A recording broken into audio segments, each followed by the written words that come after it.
Hello and welcome, Katie here. Thanks so much for stopping by. I am back with another project for Miss Ink Stamps, and today I've got a really simple watercoloring technique, and we're going to use one of the new stencils that just released from Miss Ink Stamp. I love the Leafy Swirls. That's what this is called, the Leafy Swirls Stencil. And I just wanted to throw a little bit of watercolor on there, and the technique I'm going to show you is super easy and anybody can do it. Okay, so we've got the Leafy Swirls Stencil you can see there. I'm going to use the Sentiment, Thinking of You from the Magnolia Sympathy stamp set. I've got some masking tape, paper, some watercolor paper. I've got a little die to cut my mask. And then the inks, I've got some Distress inks, and I've got some Elements ink pads from Lavinia Stamps, but any water-based ink, water-reactive ink rather, is going to work fine for this. You don't even need fancy watercolors. Most dye inks are water-reactive, so anything that you have is going to work okay for this. So I got my mask cut out. I've applied it to my watercolor panel. The panel measures 4 1/8 by 5 3/8. We're going to do landscape style.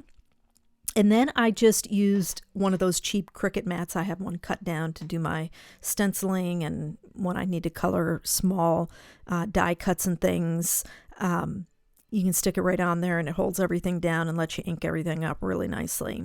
So I started off with mustard seed, covered the whole open panel, the open part of the stencil. And then I came in with the olive. If you have crushed olive Distress ink, that would be a good replacement. But I used olive from the Elements line because I don't have crushed olive. And then I came over top with a little bit of pine needles just to give a deeper green, blue-green color. And this is what it looks like once the stencil's removed. You could totally leave it like this. This is really pretty also. I might do another panel with it like this.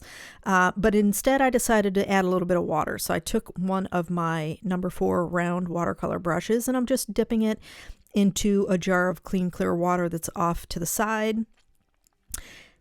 Following the line of the leaves and the swirls, and sometimes I go ahead and just dab that water on. Super simple. There's nothing complicated. Really quick technique. And it allows you to have a looser look of a card. So it makes you look like you worked really hard at watercoloring, but you didn't. I'm going to stamp up the Thinking of You sentiment with the Shady Lane ink from VersaFine Clair. Did that twice, so we get a nice deep dark green. And then I add a little splatter. So each of the colors that I used to blend, I just used a little bit of that to splatter on. And then I added some jute twine around, and that's going to wrap it up. I hope you enjoyed the video. If you did, please give it a thumbs up, and don't forget to subscribe to the channel. Be sure and check the description box below and follow Miss Ink Stamps Facebook group and share what you guys are making. We'd love to see what you guys are creating. Thanks so much for joining me today. I hope you have a fantastic day, and I'll catch you in the next video.